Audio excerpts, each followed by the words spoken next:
반갑습니다. 오늘은 인벤티지 랩이 다시 한번 더 시장의 주목을 받으면서 강한 상승세가 나와줬습니다. 바로 공장 인수와 M&A를 추진하겠다라는 이슈가 부각이 되면서 기대감이 커졌다라고 볼 수 있는데요.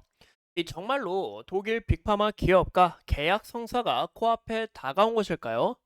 비만 치료 분야의 선두주자로 자리 잡고 있는 이 인벤티지 랩이 앞으로 어떤 움직임을 보일지 많은 분들이 관심을 가지고 있습니다.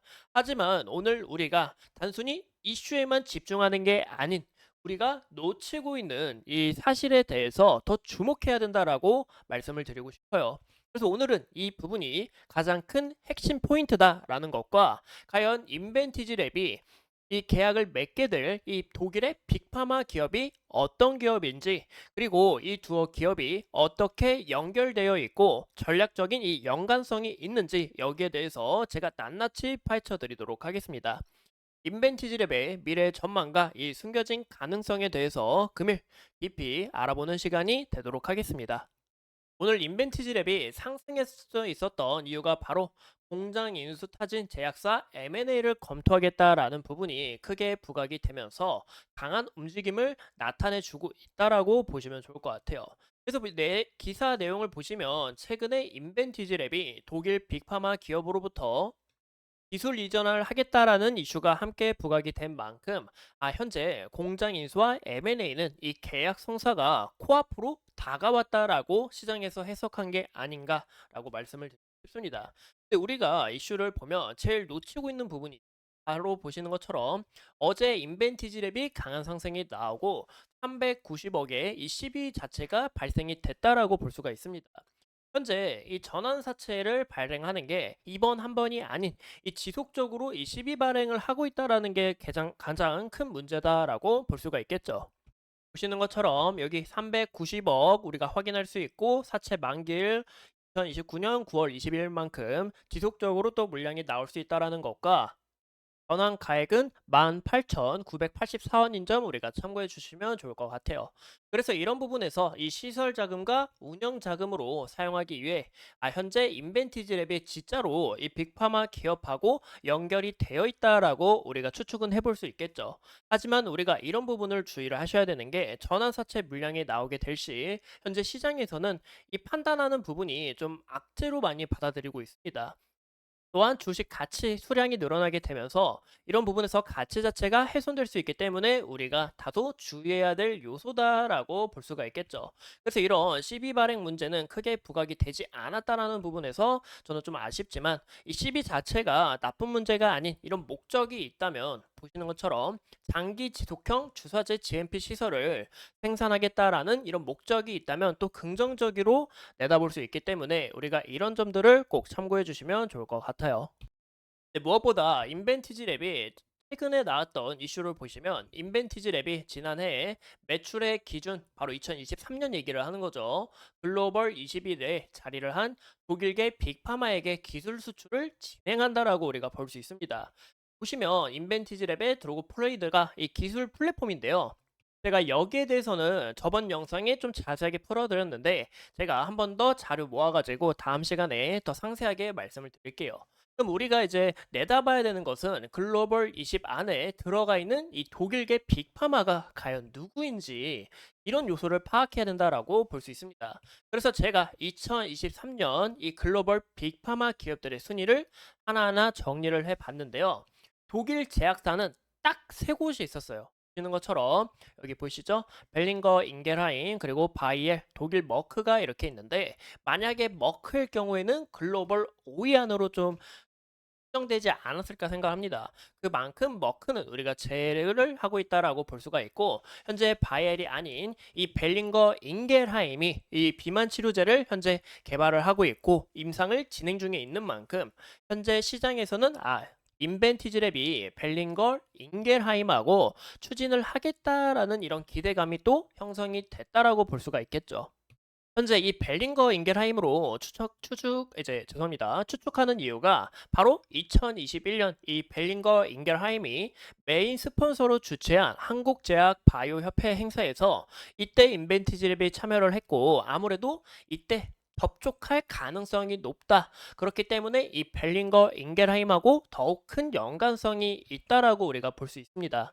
그러면 우리가 이 벨링거 인겔하임이 어떤 파이프라인을 구축하고 있는지, 이런 임상 데이터는 어떻게 되고 있는지, 좀 이런 요소들이 가장 중요하다라고 볼 수가 있는데, 현재 이 보시는 것처럼 벨링거 인게라임은 이 서보트 타이드라고 이 비만 물질을 다루고 있어요.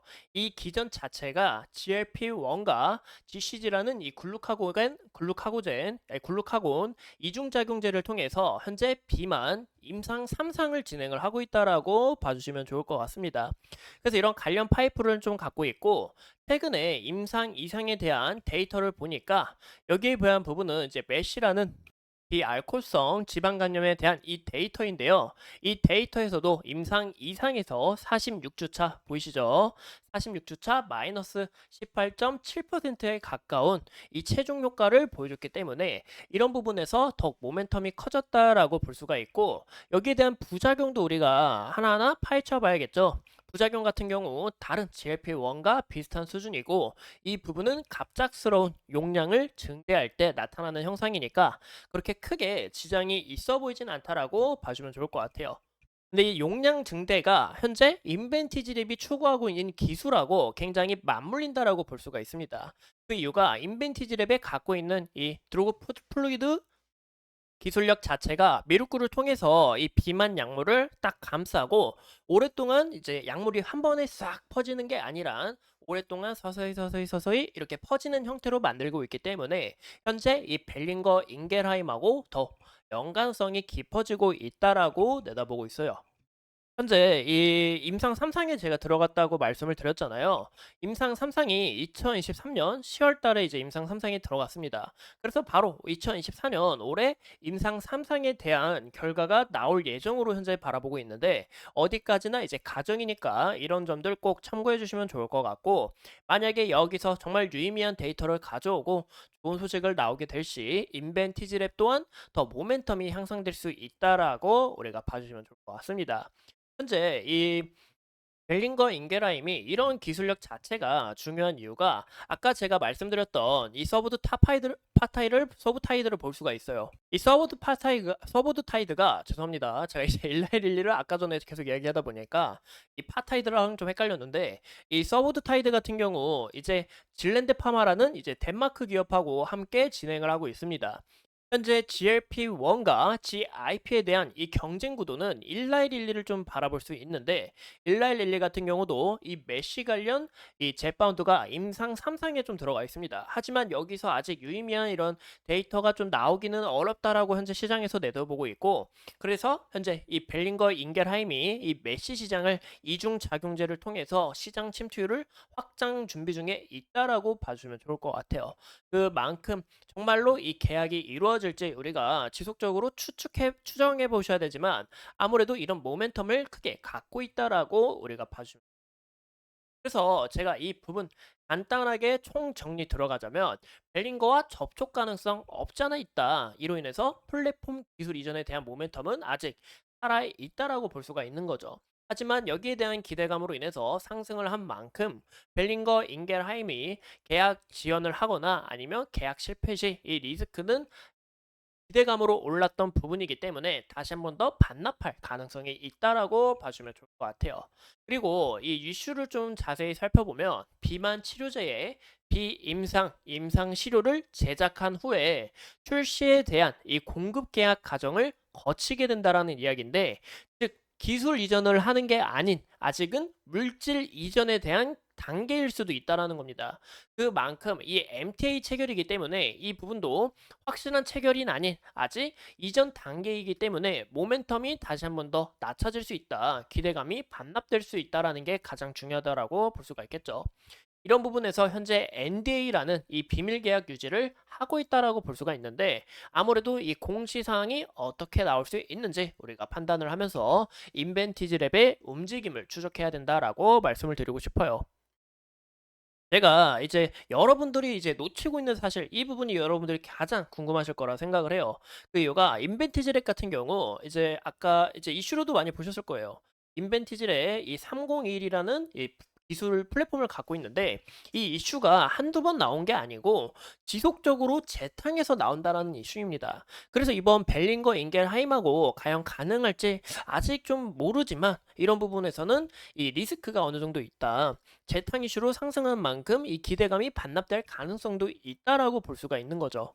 그리고 현재 5년 이상 이 적자인 부분에 있어서 우리가 기술특례 상장 이 5년 이상 초과하게 될 시 관리 종목 대상 지정으로도 갈 수 있다. 이런 점들은 우리가 주의를 하셔야 된다라는 것도 꼭 봐주시면 좋을 것 같습니다.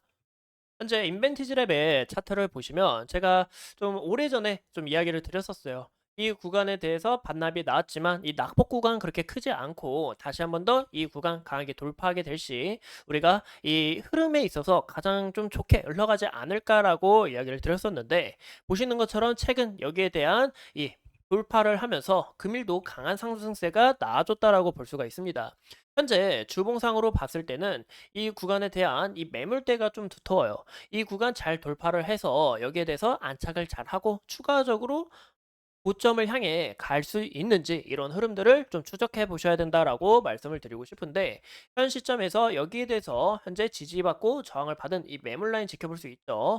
매물 소화 잘 하면서 추가적으로 이 구간 돌파할 수 있을지 그런 여부를 우리가 중요하게 면 좋을 것 같습니다. 하지만 우리가 일봉상의 움직임을 좀 봤을 때 보시는 것처럼 지속적인 이 상승 추세로 나아가고 있다. 현재 보시는 것처럼 좀 제가 차트를 크게 보여드릴게요. 잘 안 볼 수 있으니까 이평선들 서서히 모이면서 이 정배열로 패턴을 돌리려고 하는 움직임에 있어서 현재 이 구간 파동 1차례 나오고 이 구간 돌파하면서 강한 상승세가 나와줬는데 이런 움직임들이 어느 정도 쉬었다가 다시 한 번 더 나올 가능성이 있다라고 우리가 확인해 볼 수 있겠죠. 조정 후 이런 부분에서는 이제 5일선 서서히 올라오고 있는 만큼 이 5일선과 현재 격차가 좀 벌어져 있어요. 그리고 단기 급등을 한 만큼 이 5일선에 대한 지지 여부를 우리가 판단하시는 게 가장 중요할 것 같고 5일선 만약에 이탈이 나오게 될 시 21선 서서히 올라오고 있는 이 라인과 이 구간에서 유의미한 움직임을 만들어준 구간이기 때문에 여기에 대한 우리가 지지도 함께 눈여겨봐 주시는 게 가장 중요하다라고 말씀을 드리고 싶습니다. 이상 이 인벤티지 랩에 대해서 함께 알아봤고 앞으로 추가적인 이슈 여러분들과 함께 하면서 끝까지 파헤쳐 보도록 하겠습니다. 오늘도 소중한 시간 내서 영상 시청해 주신 점 감사합니다.